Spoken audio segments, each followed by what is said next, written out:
নমস্কার সবাইকে শুভ বিজয়া শুভেচ্ছা অভিনন্দন ভালোবাসা এবং যারা আমার বড় তাদের প্রত্যেককে আমার সশ্রদ্ধ প্রণাম।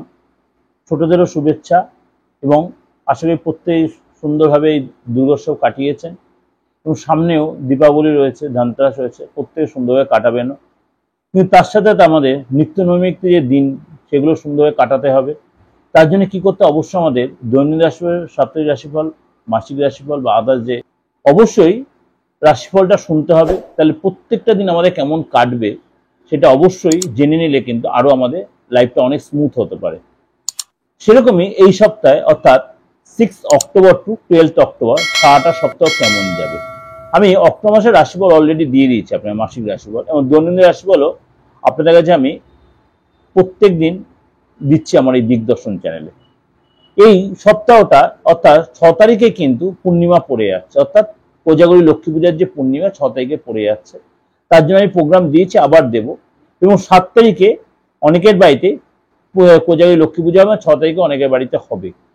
সুতরাং এই যে 6 তারিখে আপনার সপ্তাহ শুরু হচ্ছে একদম 12 তারিখ পর্যন্ত সারাটা সপ্তাহ কেমন যাবে চলুন তো একটু জেনে নিই কোন কোন গ্রহ রাশির কি কি সিচুয়েশনের জন্য কি যোগ তৈরি হচ্ছে।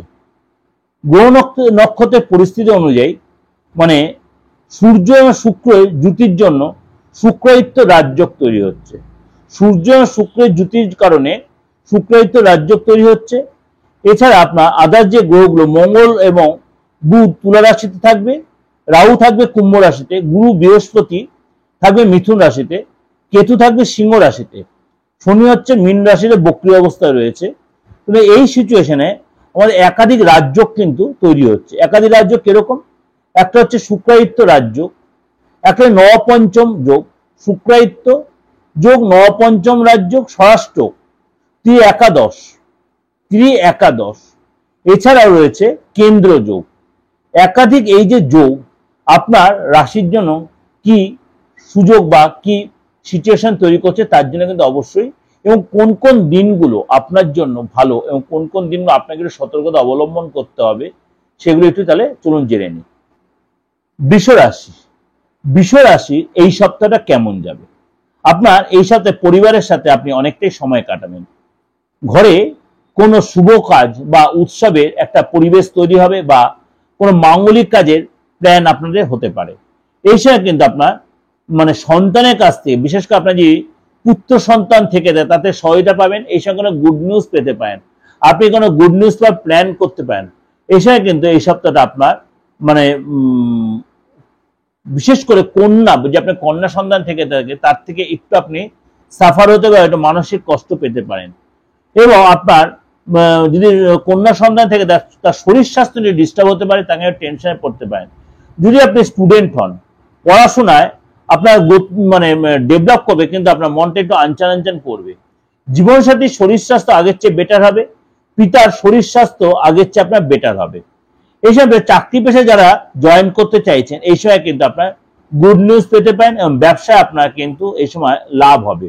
অর্থাৎ আপনার পরিশ্রম করতে, আর্থিক স্থিতি সন্তোষজনক হবে, দাম্পত্য জীবন সুখের হবে, জীবনসাথী পুরো সহায়তা করবে। বিদ্যার্থী যারা পড়াশোনায় কিন্তু আপনাকে অনেক বেশি কনসেন্ট্রেট করতে হবে যারা বৃষ রাশি আছেন। এবং আপনার রাস্তাঘাটে চলাফেরাতে সতর্কতা অবলম্বন করতে, কোনো দুর্ঘটনা ঘটতে হবে ছোটখাটো, অর্থ আসার যোগ রয়েছে কিন্তু আপনার অর্থ খরচও হয়ে যাবে।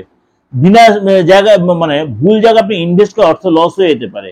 ভাই বোনের সাথে আপনার রিলেশন নর্মাল থাকবে। আপনার তাও বলো সতর্কতা অবলম্বন করবেন কাজের জায়গায়। যদি সতর্কতাভাবে আপনি এগোতে পারেন, বিশেষ করে আপনি কাজের জায়গায় বা ব্যবসার ক্ষেত্রে সফলতা মিলবে এবং ভাগ্য আপনাকে সাথ দেবে। এই সপ্তাহে 10 তারিখ এবং 11 তারিখ আপনার কিন্তু যে কোনো কাজ করার জন্য দিনটা কিন্তু আপনার ভালো। অর্থাৎ 10 থেকে 11 তারিখ যে কোনো কাজ করার জন্য দিনটা উত্তম। 8 তারিখ ও 9 তারিখ আপনাকে সাবধানতা অবলম্বন করতে হবে। 8 তারিখ ও 9 তারিখ আপনাকে সাবধানতা অবলম্বন করতে হবে। সুতরাং আপনি 10 থেকে 11 তারিখ মধ্যে যে কোনো শুভ কাজ এই সময় কিন্তু আপনি মানে মিটিয়ে নিতে পারেন। এটা আপনাদের একটা ওভারঅল একটা প্রেজেন্টেশন দিলাম, সব রকম ভাবে বললাম, সন্তান থেকে আরম্ভ করে আপনার শরীর স্বাস্থ্যতে আমরা আর্থিক যাতে সব রকম ডিসকাশনই করলাম। আশা করি আপনাদের প্রত্যেকের সাথে এটা মিলছে বা মিলবে, কারণ প্রত্যেক কম বেশি আমার হোয়াটসঅ্যাপে মেসেজ দিচ্ছেন যে আমাদের এতটাই মানে সাপ্তাহিক বলো, মাসিক রাশিফল বলো বা দৈনিক রাশিফল আপনাদের মিলছে, যার জন্য আমি খুব আনন্দিত ও আপ্লুত। তার জন্য চেষ্টা সবসময় আপনাদের এই প্রোগ্রামটা আপডেট বা আরো বেশি আপনাদের কাছে অনেক বেশি আল্টামোডার্ন করে দেওয়ার জন্য। যাই হোক, ভালো লাগলে অবশ্যই লাইক করবেন, শেয়ার করবেন। এবং এই যে দুর্গাপুজো চলে গেল এবং তারপরে যে এই যে ধনতেরাস আসছে, দেওয়ালি আসছে, অমাবস্যা, কালী পূজা, দেওয়ালি, অমাবস্যা, আপনার প্রত্যেক কিন্তু তন্ত্রমন্ত্রের যে কোনো ক্রিয়া প্রক্রিয়া করার জন্য অবশ্যই যোগাযোগ করতে পারেন। যদি আপনি আপনার ভাগ্যটা দেখানোর জন্য সামনে ভবিষ্যৎটা কি আছে বা বর্তমানে সিচুয়েশনটা কেমন চলছে, আপনার হাতের রেখাটা দেখে, আপনার ফেসটা রিড করে আপনি কিন্তু মূল্যবান ভবিষ্যৎটা জানতেন। দেশের যে কোনো প্রান্ত থেকে এবং বিদেশ থেকেও যারা আমার পুজোর সময় অনেকেই আমার থেকে অনলাইনে প্রেডিকশন এই নিয়েছেন, বিদেশ থেকে যারা নিয়েছেন তারা এখনো বলছি, তখনও যারা নিয়েছে এখনো সে একই সিস্টেমে রয়েছে, আপনার সেই সুযোগটা কাজে লাগাতে পারেন। আর অনেকেই যারা বলছেন আমি অনেকের ফোন ধরি না, হ্যাঁ ফোনটা সবসময় আমি ধরা সম্ভব হয়ে ওঠে, কারণ নবরাত্রি চলছে, নানান কাজে ব্যস্ত ছিলাম। কাজে আমি আপনাদের কাছে ক্ষমা প্রার্থী। যদি দেখছেন আমি ফোন ধরতে পারছি না, তাহলে আমার এই 8910733325 আপনার একটা মেসেজ দিয়ে দেবেন। যদি আপনার কি প্রয়োজন বা আপনি কোথা থেকে বলছেন, আপনি যদি দেখাতে চান সেটা মেসেজটা দিয়ে দেবেন। যদি ডেট অফ বার্থ নাও থাকে তাতে কোনো অসুবিধা, আপনি সব রকম সহযোগিতা আমাকে পাবেন। ভালো থাকবেন, নমস্কার।